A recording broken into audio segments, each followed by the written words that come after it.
Курський військовий аеродром дуже давно не горів, тож цієї ночі йому нагадали про ціну так званої спеціальної воєнної операції.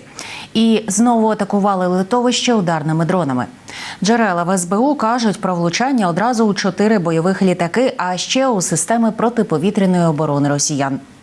Про бавовну на Московії, яку країна-агресорка так хоче приховати, а ще про рухи ЗСУ на Запорізькому напрямку, оборону Куп'янська і прильоти невідомих дронів просто в голови воєнкорів Кремля.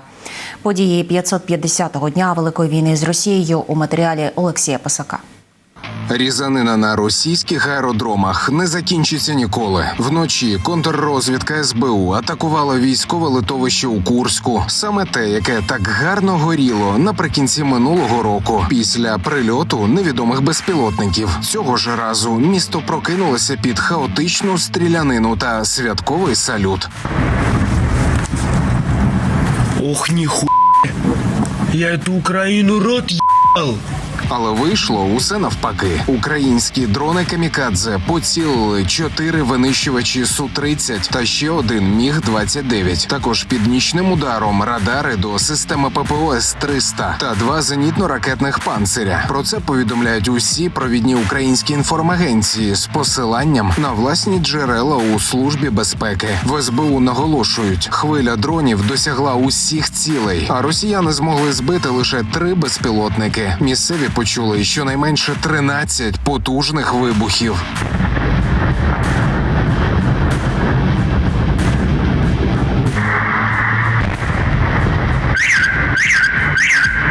Чергову атаку дронів на Росію підтверджує і вороже міністерство нападу. Утім, брехливо запевняє, що летіли лише 2 безпілотники і всі вони були збиті. Але методичку з Москви, мабуть, не отримали курські чиновники. Тож розповідають про дрон, який влетів у багатоповерхівку. Пропагандисти Кремля уточнюють, цей будинок розташований лише за кількасот метрів від місця базування російської бригади з радіоелектронної боротьби. Україна підриває ворога в глибокому тилу і дедалі ближче рухається до прориву фронту на півдні. Експерти Американського інституту вивчення війни зазначають, ЗСУ вже на відстані удару по новій лінії оборони росіян. Але просування вкрай важке. Наші бійці долають протитанкові траншеї, оминають бетонні зуби дракона і розчищають щільно заміновані території. У силах оборони Таврійського напрямку П'ятому каналу розповіли про ситуацію у Роботиному, куди ЗСУ зайшли на початку тижня. Наші хлопці закріплюються там, тобто Роботине, можна сказати, майже звільнене. Там залишились буквально якісь невеличкі будівлі. Можливо, навіть одна, можна сказати, що воно на 98-99% вже звільнено. Але не лише Роботине. Далі ЗСУ рухаються в бік Новопрокопівки та Малої Токмачки, вже до другої лінії оборони ворога. Наші воїни продовжують туди наближатися, і цієї доби були певні успіхи.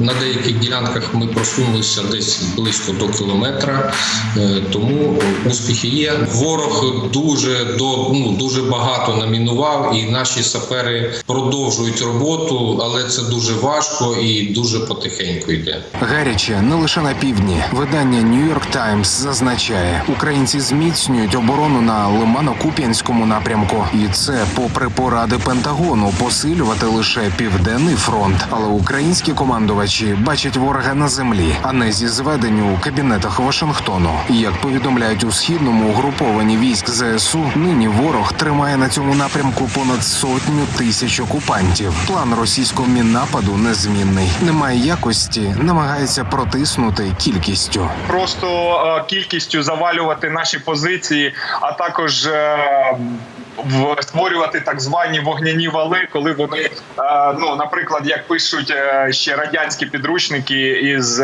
бойових дій, наприклад, щоб взяти там ротний або взводний опорний пункт, треба використати, наприклад, 40 000 боєприпасів. Так само методично вони ці 40 000 боєприпасів вкладають в той квадрат, але прицільність, кучність залишає в них бажати краще. Все добре із влучністю в українських операторів дронів на лівобережжі правобережжі Херсонщини. В автівку російського воєнкора-пропагандиста прилетів вибуховий сюрприз із повітря. Окупанту пощастило, але лише цього разу. Ну, такие, короче, последствия.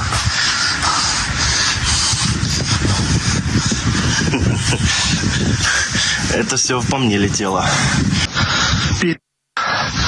Олежки, беспилотник. Прилетел. Нычкуемся. Прячемся. В машине осколки. Посекло.